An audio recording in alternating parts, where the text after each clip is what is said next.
जी students, हमारे पास एक question है जी आज ALG कंपनी का।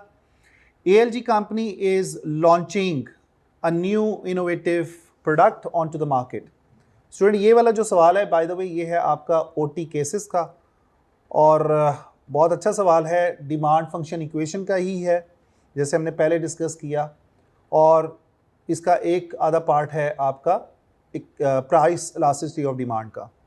ALG is launching a new innovative product onto the market. The product expected life is 3 years. Given the high level of development cost which has been incurred, ALG company wants to ensure that it sets its price at the right level and has therefore consulted a market research company to help it to do so.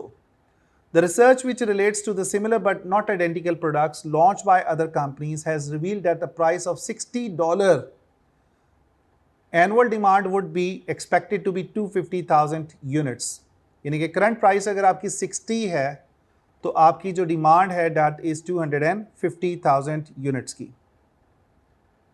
उसके बाद वो कह रहे हैं however for every $2 increase in sale price the demand would be expected to fall by 2,000 units and for every decrease in the selling price of 2 demand would increase by 2,000 units.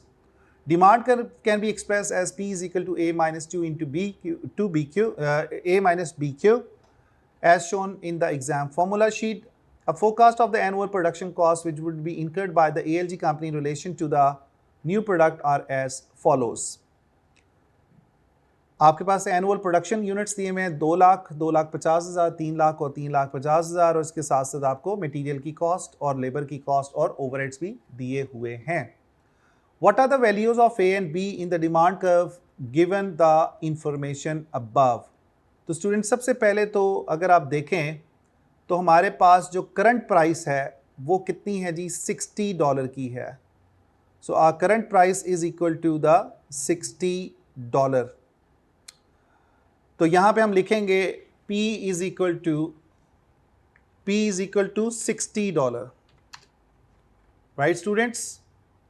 इसके बाद हम लिखेंगे अपनी इसके ऊपर हमारे पास डिमांड कितनी थी, क्वांटिटी डिमांडेड है हमारे पास 60 के ऊपर 2,50,000 यूनिट्स की क्वांटिटी डिमांडेड है।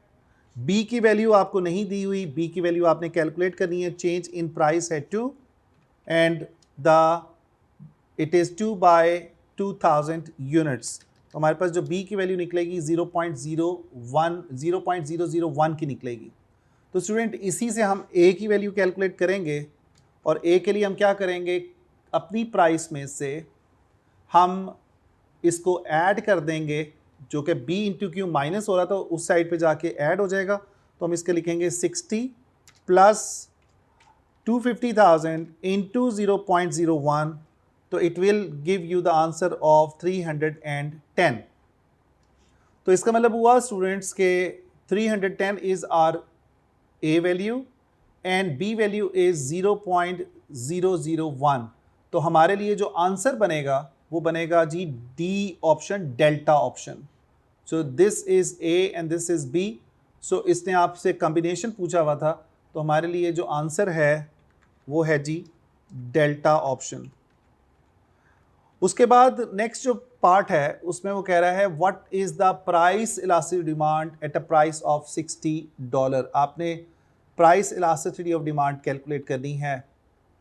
सो स्टूडेंट्स क्या फॉर्मूला होगा, percentage change in demand divide by percentage change in the price. आपको याद होगा जिसको हमने देखा था, percentage change in demand divided by percentage change in price. तो स्टूडेंट इसके लिए हमें क्या करना पड़ेगा, सबसे पहले क्वांटिटी डिमांडेड में देखना पड़ेगा कि क्या चेंज आया और प्राइस में क्या चेंज आया।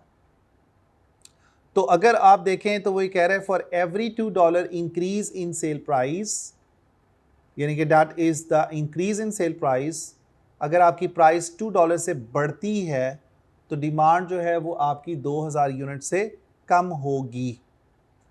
तो अगर आपकी 60 की प्राइस है ओरिजिनल और अगर ये प्राइस आपकी 62 हो जाती है तो इसका मतलब चेंज कितना आया 2 का।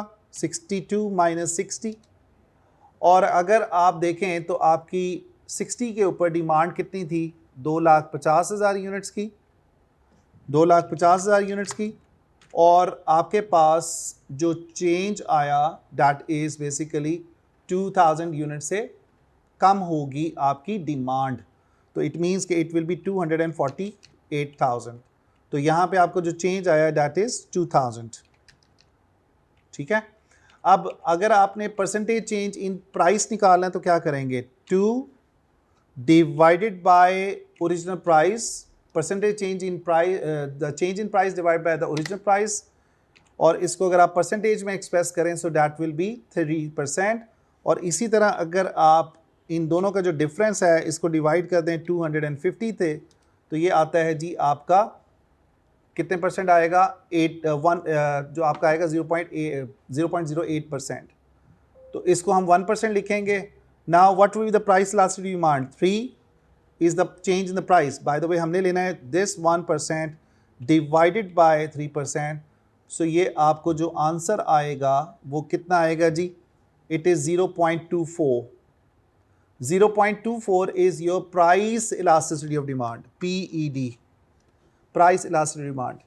तो क्या ये इलास्टिक है या इन इलास्टिक है, तो स्टूडेंट्स ये वाली जो डिमांड है ये आपकी इन इलास्टिक है, because there is a very small change in the demand because of the जो इफेक्टिवली आपका आंसर आ रहा है 0.24 है, यानी कि अगर आपकी डिमांड बाय 1% चेंज होती है तो प्राइस आपकी, अगर प्राइस 3% से चेंज होती है तो डिमांड 1% से चेंज होती है।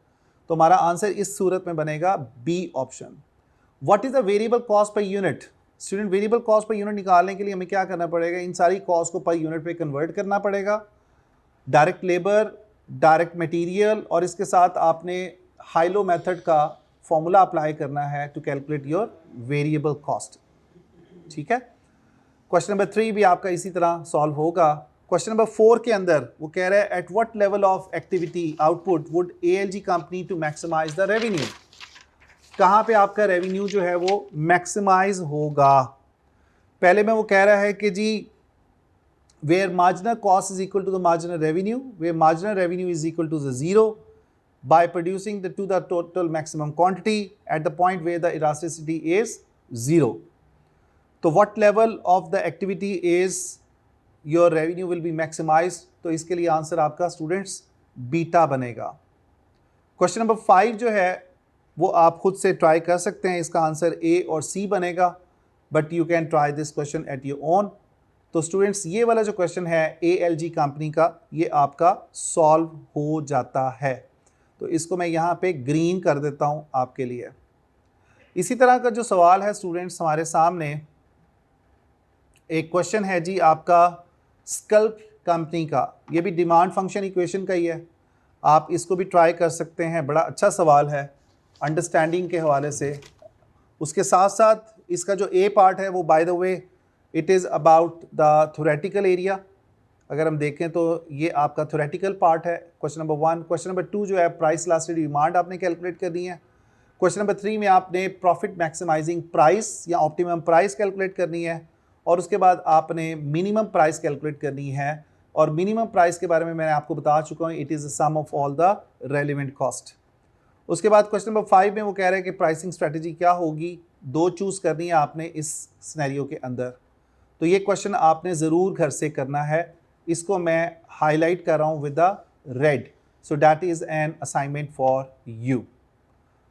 उसके बाद स्टूडेंट एल्बनी का क्वेश्चन है। एल्बनी जो है आपने सिंपल क्वेश्चन है, आपने इसको मार्जिनल कॉस्टिंग और एब्जॉर्प्शन कॉस्टिंग से सॉल्व करना है, ये वैसे ही आपकी प्रैक्टिस है मैनेजमेंट अकाउंटेंट व्यू पॉइंट से। तो आई होप के इट इज़ क्लियर, इंशाल्लाह ताला आप इसको सॉल्व कर सकते हैं, there is no problem as such. And now at the end we will discuss later on the tabular approach, table कैसे बनता है, कैसे हम अपना प्रॉफिट मैक्सिमाइजिंग डिमांड और रेवेन्यू कैलकुलेट करते हैं। तो अपना ख्याल रखिएगा students, majority of the questions we have discussed and these questions जो मैंने आपको एज असाइनमेंट के तौर पे दिए हैं, प्लीज़ इसको आप ज़रूर ट्राई कीजिएगा। और आखिरी जो क्वेश्चन है MKL का, स्टूडेंट्स इसको भी प्लीज़, आपकी एग्ज़ाम किट का क्वेश्चन है, अगर आपको टाइम मिले तो इसको ज़रूर सॉल्व कीजिएगा। इसको भी मैं एज अ असाइनमेंट के तौर पे हाईलाइट कर रहा हूँ। तो इंशाल्लाह नेक्स्ट क्लास में मुलाकात होगी। अपना ख्याल रखिएगा। अल्लाह हाफिज़।